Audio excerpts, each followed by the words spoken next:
through these here. Okay, so being a conscious elder leader, illuminating our intuition. So to be a leader, we need to have intuition, but we need to have intuition that's lit up there. So let me expand on that.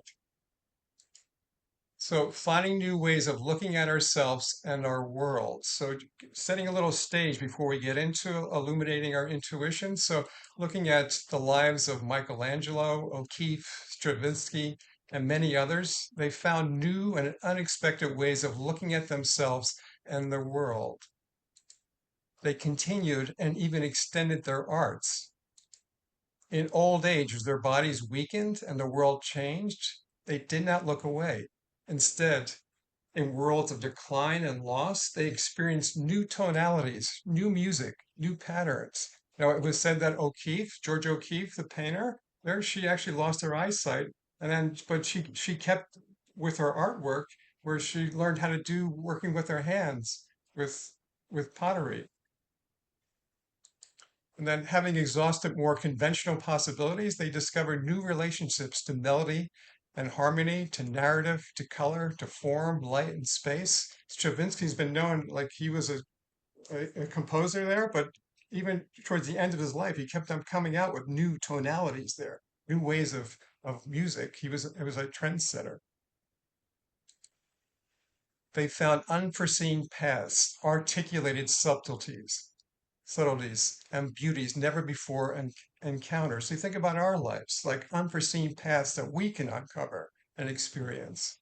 So looking at finding unforeseen paths. This is a quotation from a mentor of mine, Martin Cecil, where he had this to say: this begins to occur, finding unforeseen paths. This begins to occur when we have reached a point where we stop judging, where the use of our six senses simply acquaints us with what is present. I suppose the state of non-judgment with respect to the issues of the moment, the circumstances of the moment, whatever they may be, is a state of standing still. If that leaves us with a sense of vacancy, so to speak, all right. Let's give thanks for being vacant for the moment, because then there's room for something else to put in an appearance. So lots of times when we feel vacant, we can rush in and say, well, what's wrong? I don't really feel myself. But maybe it's just a pause in our consciousness for something new to come forth.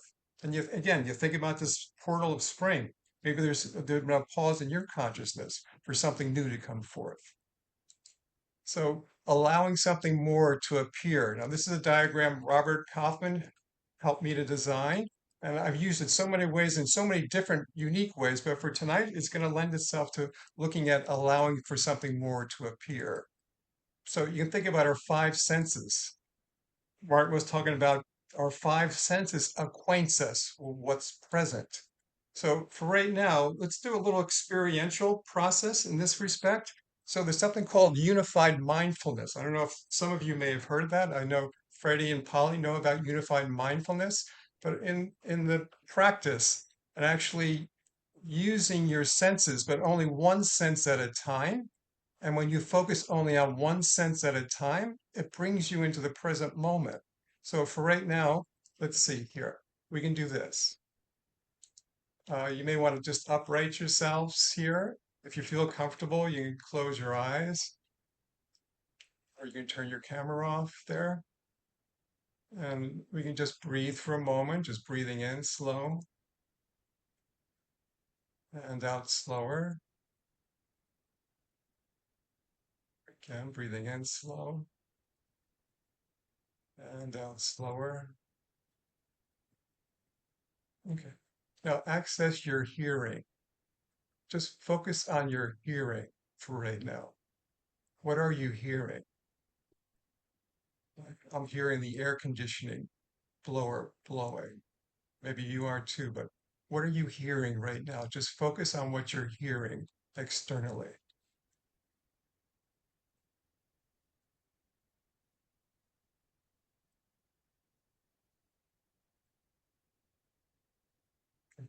Continue along those lines. You're doing good.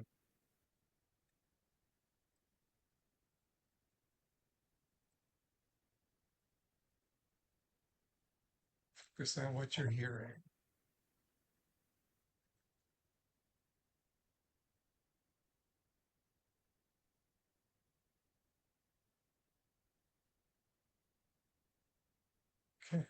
Okay, that's just a little exercise. Okay, we just can come back there. That's just a little exercise you can do, focusing on one sense. And I don't know if you noticed, but didn't it bring you into the present moment? It's like it brought you present. Would you agree? Would you agree? Did you tune into that? Okay.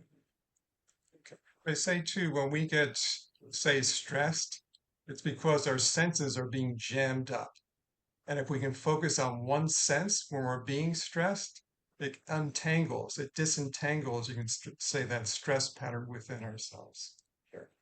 But that's just a little exercise to think about and maybe explore for yourself. And the practice of it's called unified mindfulness. It's a wonderful practice, conscious practice. But you can think about our five senses. Now, neurologically, they actually integrate with our solar plexus. Our five senses interrelate with our solar plexus. And I've been pointed out that our solar plexus relates to our subconscious mind.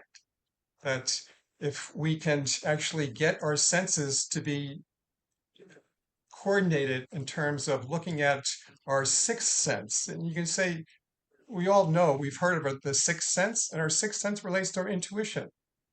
And our intuition is based on, you can say, our external sensory perception. Sometimes, though, that perception can be tainted with judgment. Now, just doing a little that mindfulness exercise, it kind of brought you if you experienced it, it brought you present, and actually judgment was non-present. If you notice that in your own consciousness, maybe not, but without judgment, as Mark was talking about, you can say our conscious mind opens up to our seventh sense, and our seventh sense relates to illumination. Illumination that helps to put in perspective what we're sensing from the external world. And when that happens, when we're actually tuned in that way, and our heart, you can say our conscious mind is kept in patterns of coherence, and patterns of coherence as heart math, the work that I do with heart math, recognize when you hold attitudes of thankfulness, appreciation, patience, you can say this is a representation of a coherent HRV, heart rate variability rhythm. And when our heart's positioned in that way physiologically, because our conscious mind is holding such attitudes there, then it allows for the seventh sense to open up. And then when that opens up, it allows for inspiration that causes awakening to something more.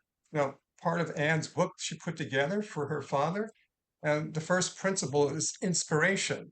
And the fact is, inspiration is constantly being given to us, you'd say, from the essence, from above, from the essence of light that we actually are in essence. You can say each of us, really, maybe that rings true with you. I know it does with me. In essence, we're all an essence of light there. And that's a constant. You can say that essence is always shining. It's always offering something. It's just a matter of being received in our hearts. And when it's received, we feel a sense of inspiration that causes an awakening that relates to illumination there. So in terms of illumination of, you can say, what's happening now? Again, this portal of late spring. And it doesn't mean that we're not going to realize what we need to do, say, in the fall, but this certain period of time is a certain keen time to recognize unforeseen paths, tonalities, openings there. And you can say it comes down. It comes down into our heart. Inside, you can say our gut, our sixth sense, we have a gut feeling, and then out into the world. Now, a little caveat here is when we're actually tuned to our seventh sense, we act out of poise. We act out of poise. But then if we're only acting out of our sixth sense, we act out of haste. And in your own life, I'm sure when you've acted out of haste, what kind of uh, what kind of problems that may cause there. So this is a way, this is how we work. This is the design of our being, basically. I'm looking to see how we can open up our consciousness to something more. So we begin to act more out of poise than out of haste. And then catching yourself when we are acting out of haste, to catching yourself to retune, to recenter, to allow an alignment to occur. Let's look at that. What does it take for an alignment to occur? So opening the seventh sense brings internal guidance felt illuminatively. Now, just in preparing these slides or preparing this theme for this evening, I had the sensing that of just gearing my heart to what I feel like illuminatively. And that kind of just sparks something in me to along these lines. So it brings internal guidance felt illuminatively. Now, in that respect, if it's true guidance, it illuminates.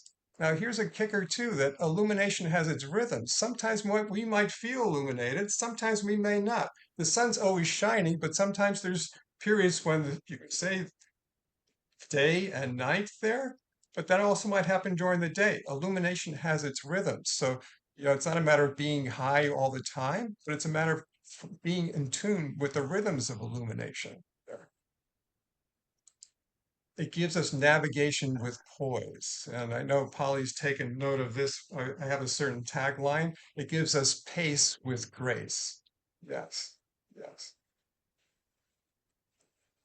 yes, Polly. Okay. And it awakens us to something more in life. So that's something more in life. You can say, looking at this, opening to the seventh sense. Now, this is a Bible quote, and if you're not biblically inclined, I think you can still cotton on to what these words reference. So, another way, opening the seventh sense.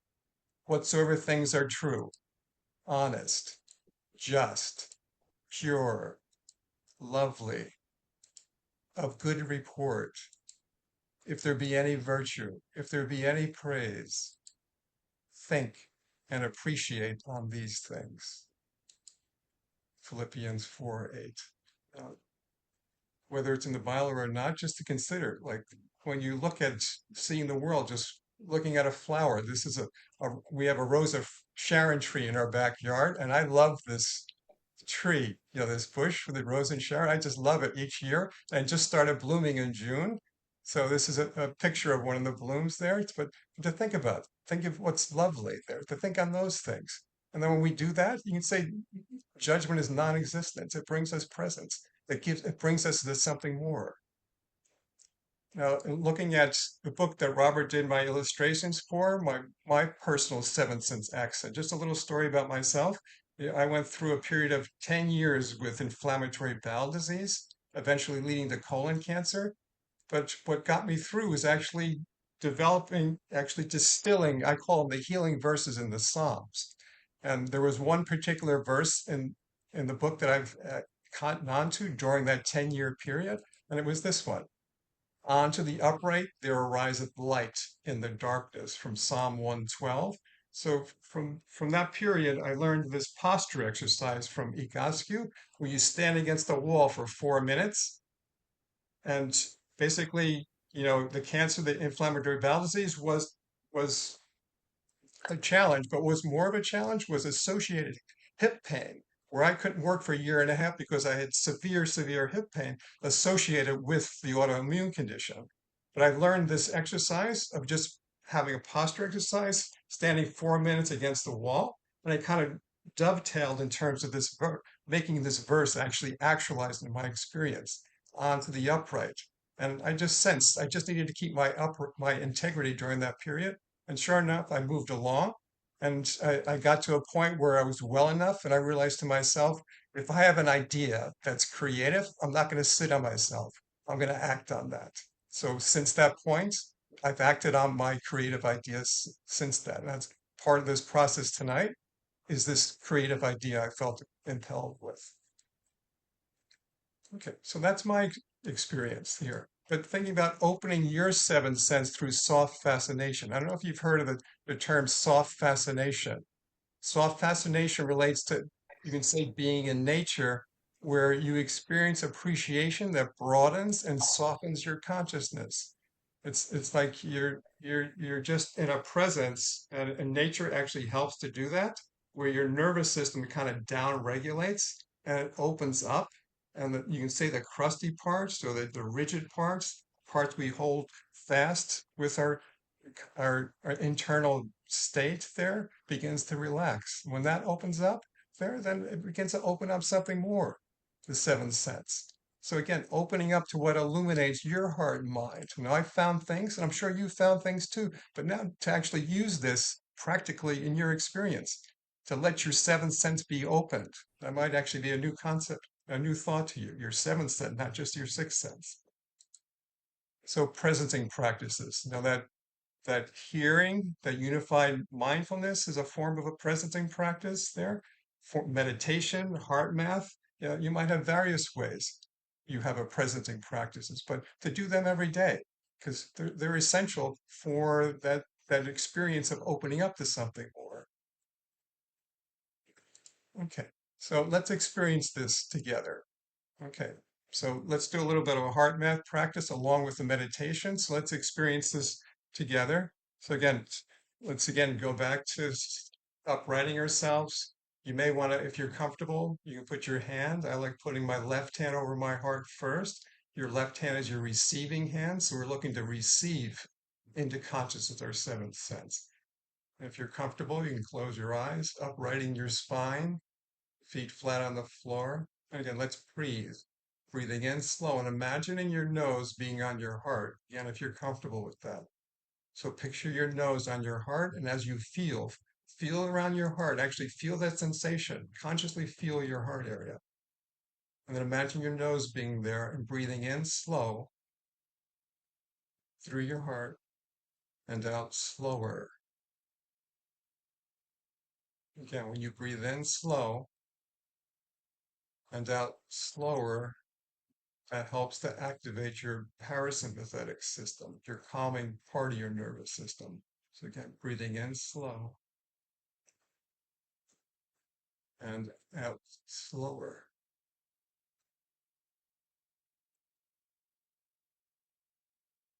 Again. Okay, so we've been considering matters of consciousness, matters that mean something. And as we feel what means something in our heart, it opens up our consciousness to something more.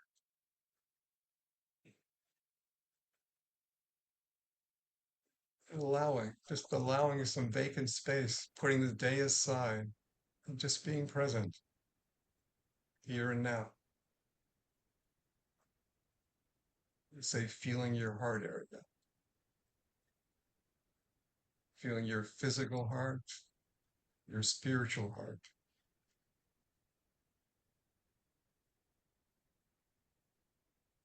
Just continue along that line, breathing in through your heart, in slow and out slower.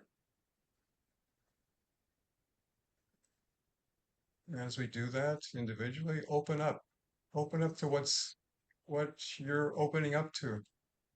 Recognize that what's happening in your world. You know, what seeds actually of creative endeavors are opening up in your world. Take note of those. Give thanks for them.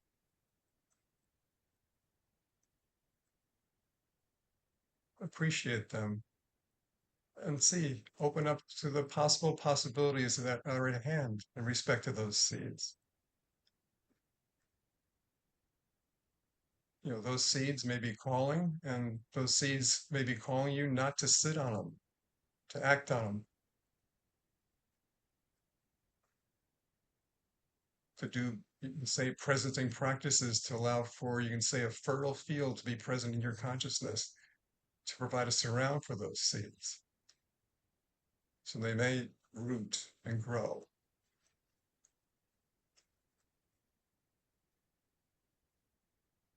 And we know in this world it takes something.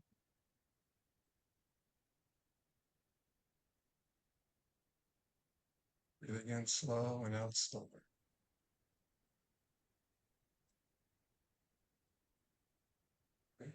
So as we acknowledge those seeds and we see how we can protect those seeds, we see how we can surround them, we see how we can make, you can say, corrections from, rather than acting out of haste, acting out of poise, and letting the natural rhythms of what would grow naturally.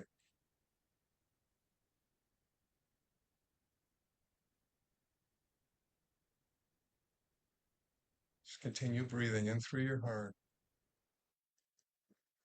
in slow and out slower.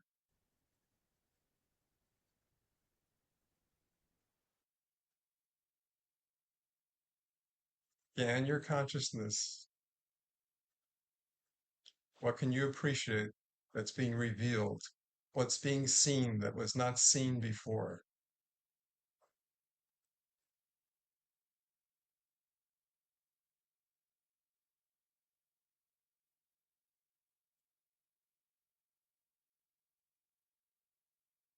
And there might be a few things, but there may be maybe one thing that really comes to the surface. If not, just let it. Just let it come to the surface. Maybe there's nothing right now that is coming to the surface, but again, something unforeseen. We're still in this portal of late spring. It's okay to be vacant, vacant without judgment, vacant with appreciation for the things that are love, pure, beautiful, of good report.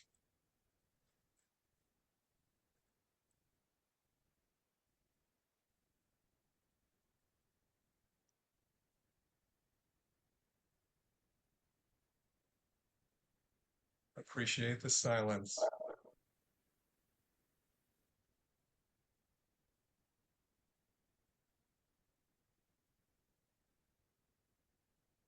Take note of what's occurring in your consciousness.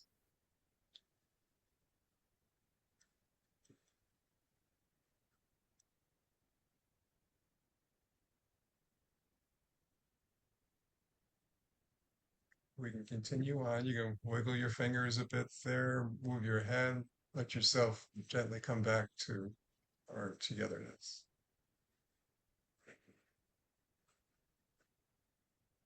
Okay. Okay, now let's look at this for the meditation there in terms of anchoring your insights. So I'm doing a little twist here. It's a little bit different than what we normally do, Freddie and Polly here. So look here. Real transformation takes place after time reflecting, making meaning out of the experience, and integrating it into your life. There's a book that I've been recently reading that's been recommended by the exchange organization that we're facilitators with, Freddie and Polly, myself here. And it's a book called The Transformation Economy. But it's written by this Joe Pine, and he recognizes, though, after something of an experience, that you need to reflect on it in order so it's not lost. So to reflect, making meaning out of the experience, integrating it into your life. So here, let's personally consider what have you appreciated for our time today? How may you open your seventh sense? Now, instead of writing it down, you can write it here, but actually I created actually a link affirming together. Please take a moment to access this link to anchor your insights. Now, if you're not computer savvy, if you just want to use a piece of pen and paper, that's fine too. Fine too. But uh, Freddie will put this link into the chat and you can access that. And I think it's going to be mutually benefiting for yourself as well as myself to take note of what your experience with this. And basically, the questions are what you've appreciated from today and how may you open your seventh sense.